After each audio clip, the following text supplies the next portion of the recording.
There are some voices in cricket that are just always there. They're part of the soundtrack of the game for us. And for any Indian cricket fan, Laxman Sivaramakrishnan, or Siva, as we all know him, is definitely one of those voices. I mean, whether you actually saw him play his leg spin back in the 80s, or you just know him from the commentary box, he's a constant. But recently, that very familiar voice said something that, wow, it just made everyone in cricket, and I mean everyone, stop in their tracks. And boom, there it is, just laid out, plain as day, on social media for the entire world to see.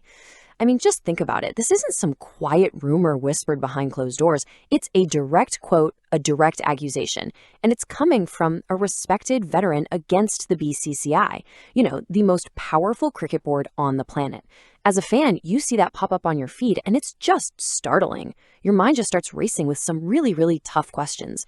Right? An allegation that big, that explosive, it just doesn't come out of nowhere. There's always a story behind it. So to really get a handle on what's going on, we have to go back and figure out step by step how a celebrated commentator even got to this point. So let's dig in and unpack this whole thing.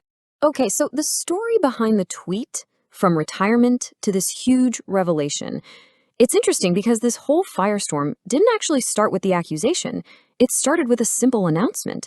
Siva went online and basically said, "That's it, I'm retiring from commentary."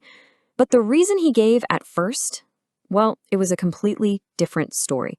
His primary reason, the one he put out there first, was all about a lack of opportunities. He basically said he felt ignored. It was really about professional frustration. Here's a guy who's been behind the mic for over 20 years, and he feels like he's just not getting a fair shot anymore. It's that classic story, right? A veteran feeling like he's being pushed to the side in the very game he gave his life to.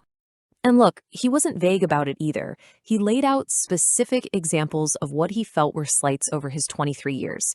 He's talking about not getting picked for the toss ceremony, being overlooked for presentations. He's seeing newcomers getting to do the pitch reports while he's just sitting there. And then there's this kicker. He said he felt like the expectation was for him to suck up to the BCCI, and he just wasn't going to do it. So as you can imagine, the second he posted that, the conversation online just exploded. It completely evolved. Fans, followers, everyone started jumping in, debating, wait, why would a commentator like Siva be getting ignored like this? The speculation about what was really going on started immediately. And this is where the whole thing just goes to another level. Look at this timeline. So step 1, Siva announces he's retiring because he's not getting opportunities. Okay. Then step 2, a fan on social media throws out a theory. Maybe it's about his skin color. And they even use the Black Lives Matter hashtag. And then step 3, the bombshell. Siva himself replies directly and confirms it. Yes, he says, it is color discrimination. Just like that, the whole narrative changed. All right, so now we have this really serious allegation on the table. But is it that simple? Well, this is where the picture gets a lot more complicated because there's some counter evidence to consider. As soon as you, as a fan, start to really think about it, other things come to mind that challenge this whole idea. And that counter argument is pretty straightforward, actually. It's based on what we all see with our own eyes when we're watching the game. The thing is, the BCCI has other really prominent commentators of color who are featured all the time. And when you realize that, it definitely makes you hit the brakes a little and wonder, okay, is discrimination the only thing going on here? I mean, look at this comparison. This is really the heart of the confusion. On one side, you have LS saying he feels ignored because of his skin color. But then you look at the counter evidence. Ian Bishop is on all the time, doing pitch reports and everything. We've heard Michael Holding on the mic countless times. Brian Lara, another legend, is also featured. So from where we're sitting, as fans, it's confusing. It doesn't seem to add up to some kind of blanket policy. So what gives? If it's not a clear-cut case of prejudice, then what else could possibly be going on? Well, that leads us to another theory, one that's less about prejudice and maybe more about politics. Yeah, this is the big question, isn't it? If it's not as simple as discrimination, then what on earth is happening inside the most powerful cricket board in the world?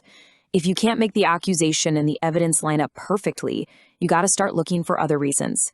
What really makes or breaks a career inside a place like the BCCI? And maybe this is the key. We tend to think of the BCCI as just a sports body, right? But the reality is it operates like a massive, massive corporation. And in any big corporation, well, we all know that getting ahead isn't always just about who's the best at their job. Which brings us to these unwritten rules of corporate success. Step 1, be at the right place. Step 2, at the right time. And step 3, maybe the most important, have the right relationships. This is the alternative theory. In a huge organization, it's not always about pure talent. A lot of it comes down to politics. So you have to wonder, is it possible that what happened to Siva was less about his skin color and more about maybe not playing that internal political game? And this quote, man, it just nails the dilemma, doesn't it?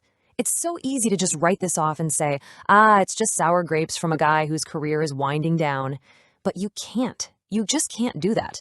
When someone with Siva's history, his pedigree as a player and a commentator, makes an allegation this serious, you have to listen. You can't just brush it aside. Which brings us to the fans' dilemma. This is where we are, stuck right in the middle. We've got a veteran's word on one side and the system on the other. We're left trying to figure out what to make of a really painful accusation from a voice we know versus a system that's, well, it's complicated and not very transparent. Because at the end of the day, there's no smoking gun here. There just isn't. We don't have definitive proof one way or the other. All we have is a powerful, very personal accusation and a reality that seems way, way more complicated than that. But whether we ever find out the whole truth or not, this claim has absolutely set the cat amongst the pigeons, as they say. It sent shockwaves through the sport, and it's forcing everyone to take a long, hard look at how the BCCI actually works. And that's a conversation that's probably long overdue. And so we're left with this question: a respected veteran's word versus a powerful organization's silence. For you, the fan, who do you believe? You've got a deeply personal accusation from a guy we've listened to for years on one side, and on the other, silence and a whole lot of conflicting evidence. For those of us who just love cricket, it's a really tough place to be.